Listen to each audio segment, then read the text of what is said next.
जय श्री कृष्णा, राधे राधे। आप सभी का ब्रज दर्शन ब्लॉग्स में स्वागत करती हूँ। आशा करती हूँ आप सभी बहुत अच्छे होंगे। मित्रों, क्या आप जानते हैं कि वैशाख अमावस्या के दिन एक ऐसी कथा है जिसे सुने बिना आपकी पूजा अधूरी मानी जाती है। इस दिन पितरों की आत्मा की शांति के लिए जो उपाय करते हैं आप लोग, उसमें से इस कथा को विशेष महत्व में बताया गया है, तो इस कथा को जरूर सुनना चाहिए। तो आइए जानते हैं इस पवित्र कथा को जो आपके जीवन में सुख, शांति और पितरों का आशीर्वाद ला सकती है। तो कथा सुनने के लिए वीडियो में अंत तक जरूर बने रहिए। मित्रों, वैशाख में आने वाली अमावस्या को वैशाख अमावस्या कहा जाता है। कहते हैं कि इस दिन पितर धरती पर आते हैं और ऐसे में उनका तर्पण करना शुभ होता है। मित्रों, कल अमावस्या तिथि है, यानी कि 17 अप्रैल 2026 को। तो इस दिन अमावस्या तिथि को दान का बहुत ही विशेष महत्व है। इसे पितरों का पर्व भी कहा जाता है, क्योंकि इसी पितर धरती लोक पर आकर अमृत पान करते हैं इसी दिन।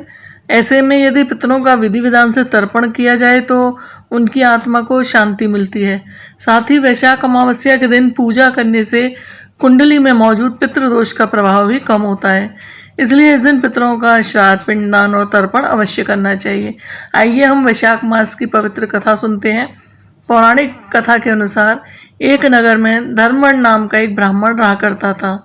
उस ब्राह्मण ने किसी महात्मा से सुना था कि घोर कलयुग आने पर विष्णु जी के स्मरण से अधिक पुण्य किसी अन्य कार्य से नहीं मिलेगा और श्री हरि के सुमरन से मनुष्य को यज्ञ के बराबर का पुण्य प्राप्त होगा।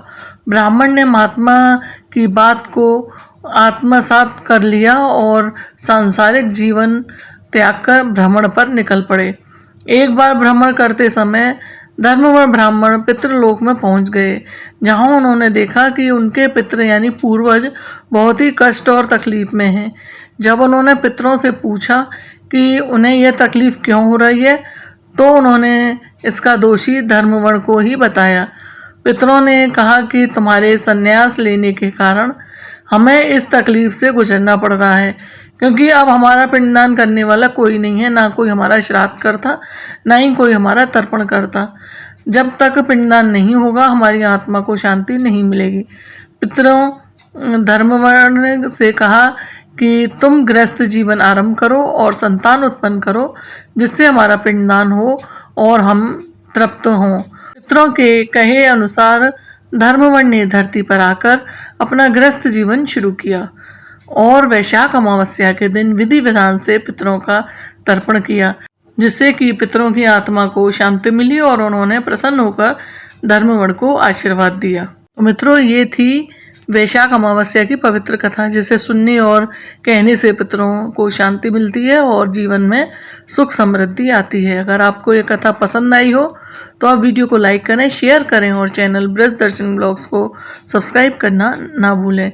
ऐसे ही धार्मिक कथाओं और व्रत त्योहारों की जानकारी के लिए जुड़े रहिए। जय श्री हरि।